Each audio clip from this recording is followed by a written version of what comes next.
IELTS 15. Published by Cambridge University Press and Cambridge Assessment English 2020. This recording is copyright. Test 1. This is the IELTS listening test. You will hear a number of different recordings and you will have to answer questions on what you hear. There will be time for you to read the instructions and questions, and you will have a chance to check your work. All the recordings will be played once only. The test is in 4 parts. At the end of the test, you will be given 10 minutes to transfer your answers to the answer sheet. Now turn to Part 1.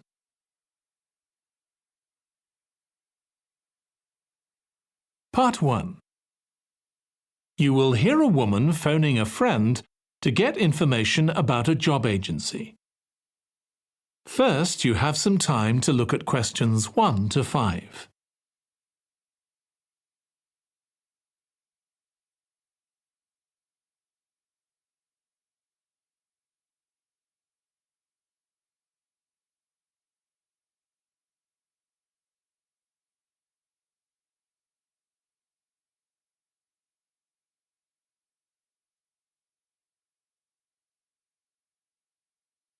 Now listen carefully and answer questions 1 to 5. Hello, William. This is Amber. You said to phone if I wanted to get more information about the job agency you mentioned. Is now a good time? Hi, Amber. Yes, fine. So the agency I was talking about is called Bankside. They're based in Docklands. I can tell you the address now. 497 East Side. OK, thanks. So is there anyone in particular I should speak to there? The agent I always deal with is called Becky Jameson. Let me write that down. Becky Jameson. Jameson.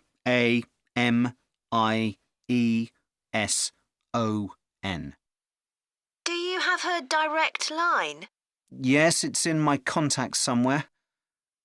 Right, here we are. 07866 510 333.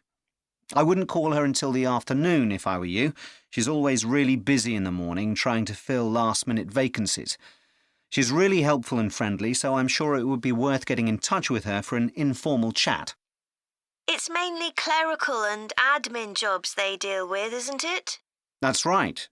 I know you're hoping to find a full-time job in the media eventually, but Becky mostly recruits temporary staff for the finance sector, which will look good on your CV and generally pays better too. Yeah, I'm just a bit worried because I don't have much office experience. I wouldn't worry. They'll probably start you as a receptionist or something like that. So what's important for that kind of job isn't so much having business skills or knowing lots of different computer systems. It's communication that really matters, so you'd be fine there. And you'll pick up office skills really quickly on the job. It's not that complicated. OK, good. So how long do people generally need temporary staff for? It would be great if I could get something lasting at least a month. That shouldn't be too difficult. But you're more likely to be offered something for a week at first, which might get extended. It's unusual to be sent somewhere for just a day or 2. Right. I've heard the pay isn't too bad. Better than working in a shop or a restaurant. Oh, yes, definitely. The hourly rate is about £10, $11 if you're lucky. That's pretty good. I was only expecting to get £8 or £9 an hour. Before you hear the rest of the conversation, you have some time to look at questions 6 to 10.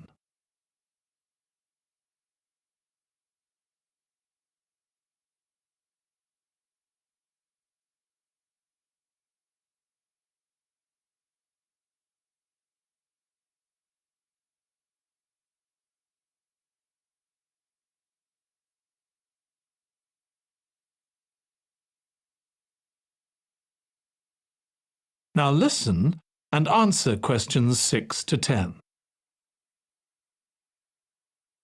Do you want me to tell you anything about the registration process? Yes, please. I know you have to have an interview. The interview usually takes about an hour, and you should arrange that about a week in advance. I suppose I should dress smartly if it's for office work. I can probably borrow a suit from Mum. Good idea. It's better to look too smart than too casual.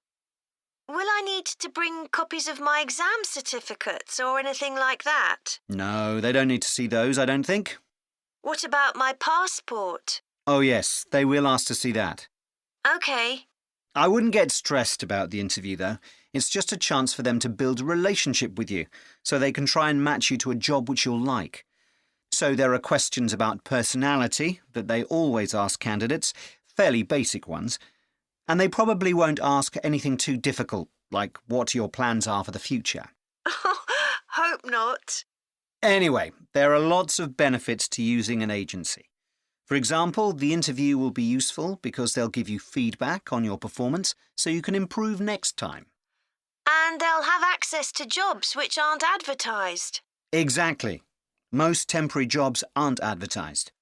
And I expect finding a temporary job this way takes a lot less time. It's much easier than ringing up individual companies. Yes, indeed. Well, I think I've covered it. That is the end of Part 1. You now have 1 minute to check your answers to Part 1.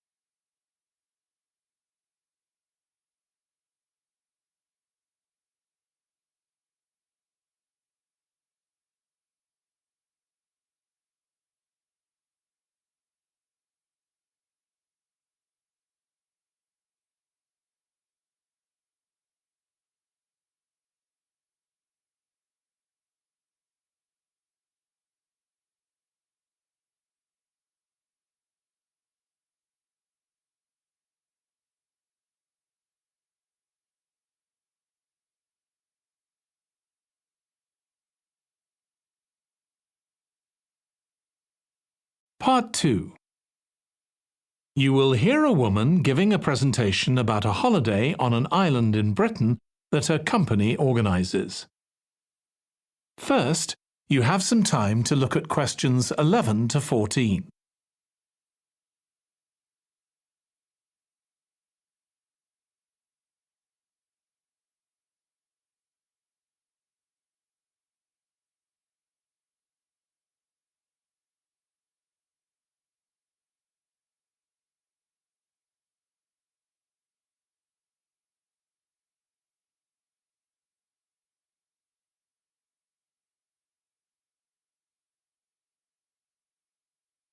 Now listen carefully and answer questions 11 to 14. Good morning. My name's Erica Matthews, and I'm the owner of Matthews Island Holidays, a company set up by my parents. Thank you for coming to this presentation, in which I hope to interest you in what we have to offer. We're a small family-run company, and we believe in the importance of the personal touch. So we don't aim to compete with other companies on the number of customers. What we do is build on our many years' experience, more than almost any other rail holiday company, to ensure we provide perfect holidays in a small number of destinations, which we've got to know extremely well. I'll start with our 6-day Isle of Man holiday. This is a fascinating island in the Irish Sea, with Wales to the south, England to the east, Scotland to the north, and Northern Ireland to the west. Our holiday starts in Heysham, where your tour manager will meet you. Then you'll travel by ferry to the Isle of Man. Some people prefer to fly from Luton instead, and another popular option is to go by train to Liverpool and take a ferry from there. You have 5 nights in the hotel, and the price covers 5 breakfasts and dinners and lunch on the 3 days when there are organised trips. Day 4 is free, and most people have lunch in a cafe or restaurant in Douglas. The price of the holiday includes the ferry to the Isle of Man, all travel on the island, the hotel, and the meals I've mentioned. Incidentally, we try to make booking our holidays as simple and fair as possible, so unlike with many companies, the price is the same whether you book 6 months in advance or at the last minute, and there's no supplement for single rooms in hotels. If you make a booking, then need to change the start date, for example because of illness, you're welcome to change to an alternative date or a different tour for a small administrative fee. Before you hear the rest of the talk, you have some time to look at questions 15 to 20.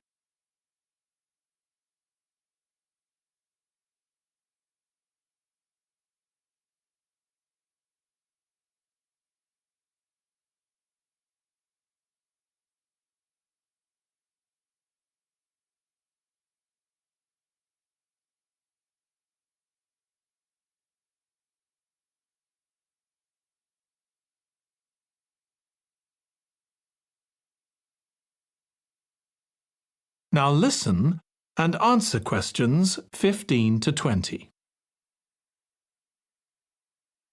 Okay, so what does the holiday consist of? Well, on day 1, you'll arrive in time for a short introduction by your tour manager, followed by dinner in the hotel. The dining room looks out at the river, close to where it flows into the harbour, and there's usually plenty of activity going on. On day 2, you'll take the coach to the small town of Peel, on the way calling in at the Tynwald exhibition. The Isle of Man isn't part of the United Kingdom, and it has its own parliament called Tynwald. It's claimed that this is the world's oldest parliament that's still functioning, and that it dates back to 979. However, the earliest surviving reference to it is from 1422, so perhaps it isn't quite as old as it claims. Day 3, we have a trip to the mountain Snaefell. This begins with a leisurely ride along the promenade in Douglas in a horse-drawn tram. Then you board an electric train which takes you to the fishing village of Laxey. From there, it's an 8-kilometre ride in the Snaefell Mountain Railway to the top. Lunch will be in the cafe, giving you spectacular views of the island. Day 4 is free for you to explore, using the pass which we'll give you. So you won't have to pay for travel on local transport or for entrance to the island's heritage sites. Or you might just want to take it easy in Douglas and perhaps do a little light shopping. The last full day, day 5, is for some people the highlight of the holiday, with a ride on the steam railway from Douglas to Port Erin. After some time to explore, a coach will take you to the headland that overlooks the Calf of Man, a small island just off the coast. From there, you continue to Castletown, which used to be the capital of the Isle of Man and its medieval castle. And on day 6, it's back to the ferry, or the airport if you flew to the island, and time to go home. Now, I'd like to tell you a bit more. That is the end of part 2. You now have 30 seconds to check your answers to part 2.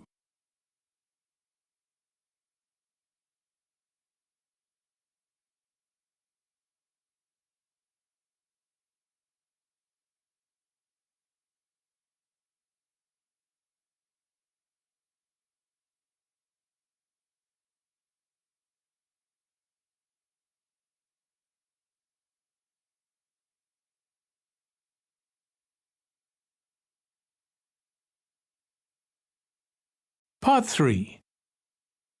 You will hear 2 psychology students discussing the effects of the order in which the children in a family are born.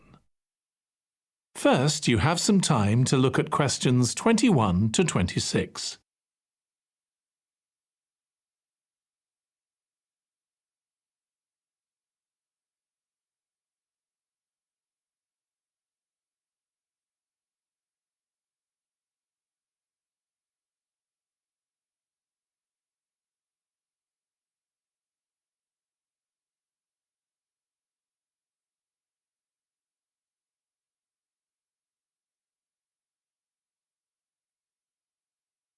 Now listen carefully and answer questions 21 to 26.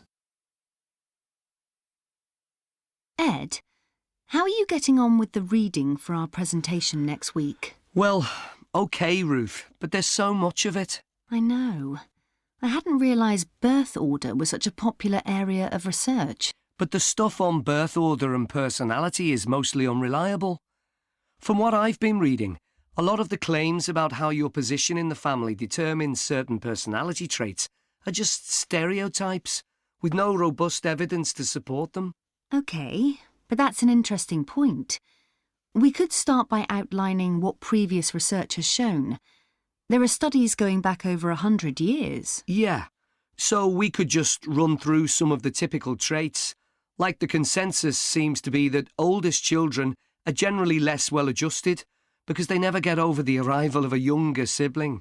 Right, but on a positive note, some studies claim that they were thought to be good at nurturing. Certainly in the past, when people had large families, they would have been expected to look after the younger ones. There isn't such a clear picture for middle children, but one trait that a lot of the studies mention is that they are easier to get on with than older or younger siblings. Generally eager to please and helpful, although that's certainly not accurate as far as my family goes. My middle brother was a nightmare, always causing fights and envious of whatever I had. As I said, none of this seems to relate to my own experience. I'm the youngest in my family, and I don't recognise myself in any of the studies I've read about. I'm supposed to have been a sociable and confident child who made friends easily, but I was actually terribly shy. Really? That's funny. There have been hundreds of studies on twins, but mostly about nurture versus nature. There was one on personality which said that a twin is likely to be quite shy in social situations because they always have their twin around to depend on for support. My cousins were like that when they were small. They were only interested in each other and found it hard to engage with other kids. They're fine now, though. Only children have had a really bad press.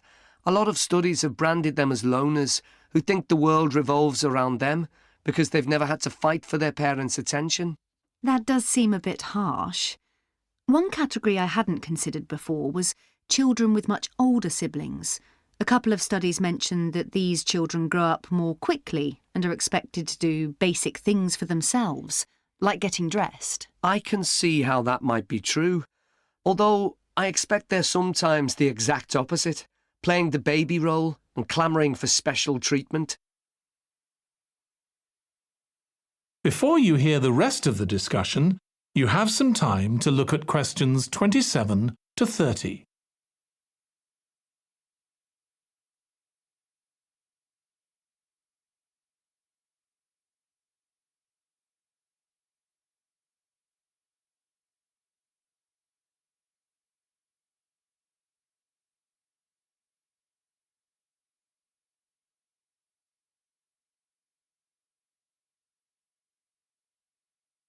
Now listen and answer questions 27 to 30. What was the problem with most of these studies, do you think? I think it was because, in a lot of cases, data was collected from only one sibling per family, who rated him or herself and his or her siblings at the same time. Some of the old research into the relationship between birth order and academic achievement has been proved to be accurate, though. Performances in intelligence tests declined slightly from the eldest child to his or her younger siblings. This has been proved in lots of recent studies. Yes, although what many of them didn't take into consideration was family size. The more siblings there are, the likelier the family is to have a low socio-economic status, which can also account for differences between siblings in academic performance. The oldest boy might be given more opportunities than his younger sisters, for example. Exactly. But the main reason for the marginally higher academic performance of oldest children is quite surprising, I think.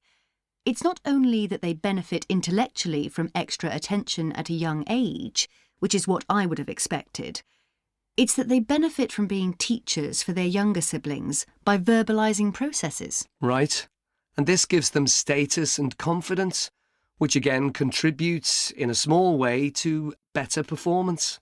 So, would you say sibling rivalry has been a useful thing for you? I think so. My younger brother was incredibly annoying, and we fought a lot, but I think this has made me a stronger person. I know how to defend myself.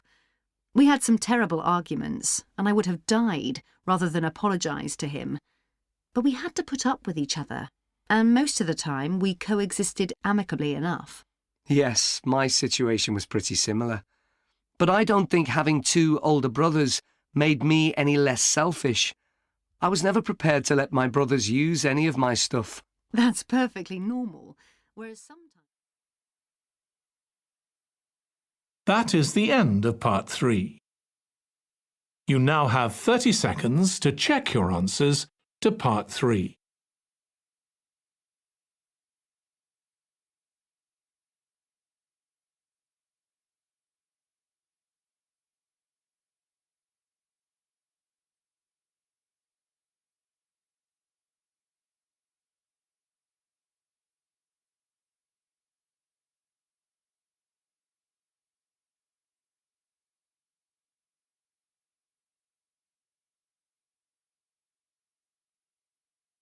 Part 4. You will hear a student giving a presentation about a type of tree known as the eucalyptus, which is common in Australia.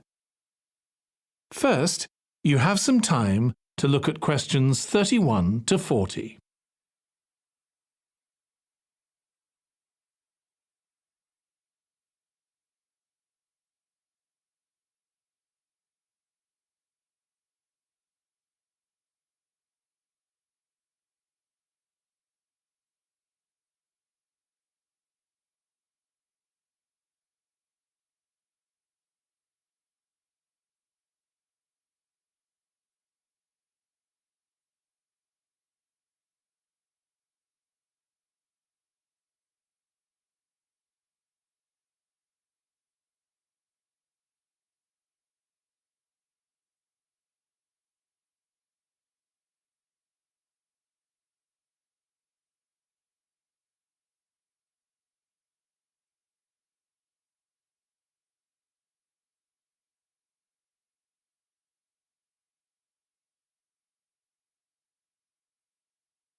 Now listen carefully and answer questions 31 to 40. Today, I'm going to talk about the eucalyptus tree. This is a very common tree here in Australia, where it's also sometimes called the gum tree. First, I'm going to talk about why it's important. Then I'm going to describe some problems it faces at present. Right, well, the eucalyptus tree is an important tree for lots of reasons. For example, it gives shelter to creatures like birds and bats, and these and other species also depend on it for food, particularly the nectar from its flowers. So it supports biodiversity. It's useful to us humans too, because we can kill germs with a disinfectant made from oil extracted from eucalyptus leaves. The eucalyptus grows all over Australia, and the trees can live for up to 400 years. So it's alarming that all across the country, numbers of eucalyptus are falling because the trees are dying off prematurely. So, what are the reasons for this? One possible reason is disease. As far back as the 1970s, the trees started getting a disease called Mundula yellows. The tree's leaves would gradually turn yellow, then the tree would die. It wasn't until 2004 that they found the cause of the problem was lime, or calcium hydroxide, to give it its proper chemical name, which was being used in the construction of roads. The lime was being washed away into the ground and affecting the roots of the eucalyptus trees nearby. What it was doing was preventing the trees from sucking up the iron they needed for healthy growth. When this was injected back into the affected trees, they immediately recovered. But this problem only affected a relatively small number of trees. By 2000, huge numbers of eucalyptus were dying along Australia's east coast of a disease known as bell miner-associated dieback. The bell miner is a bird, and the disease seems to be common where there are high populations of bell miners. Again, it's the leaves of the trees that are affected. What happens is that insects settle on the leaves and eat their way round them, destroying them as they go, and at the same time they secrete a solution which has sugar in it. The bell miner birds really like this solution, and in order to get as much as possible, they keep away other creatures that might try to get it. So these birds and insects flourish at the expense of other species, and eventually so much damage is done to the leaves that the tree dies.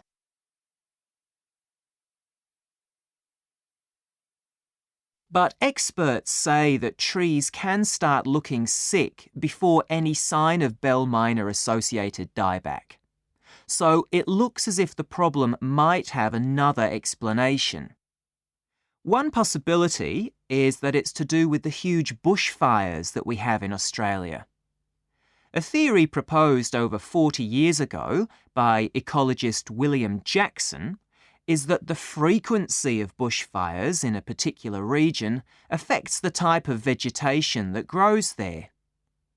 If there are very frequent bushfires in a region, this encourages grass to grow afterwards, while if the bushfires are rather less frequent, this results in the growth of eucalyptus forests. So why is this? Why do fairly frequent bushfires actually support the growth of eucalyptus? Well, one reason is that the fire stops the growth of other species which would consume water needed by eucalyptus trees. And there's another reason. If these other quick-growing species of bushes and plants are allowed to proliferate, they harm the eucalyptus in another way by affecting the composition of the soil and removing nutrients from it.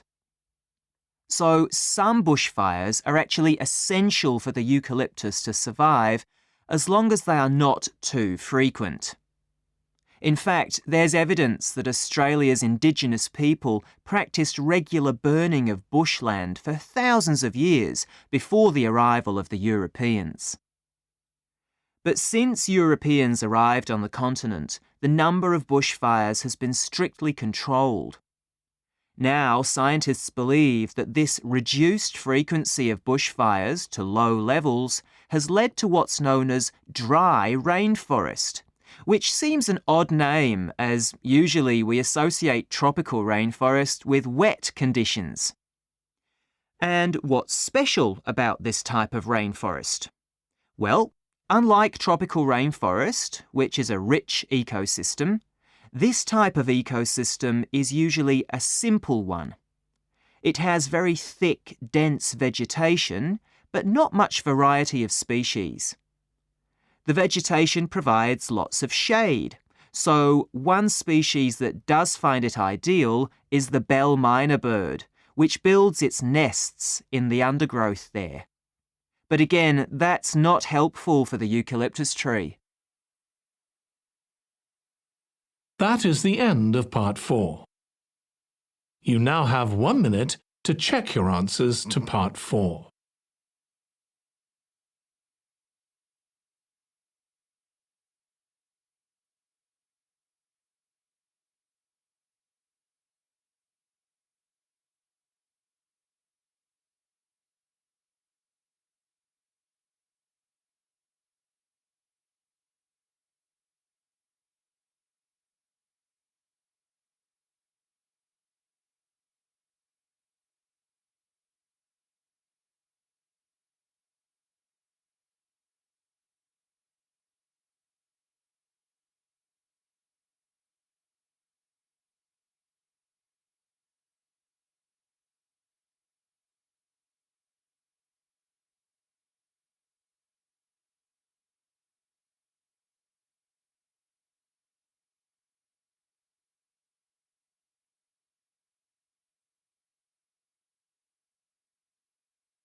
That is the end of the listening test.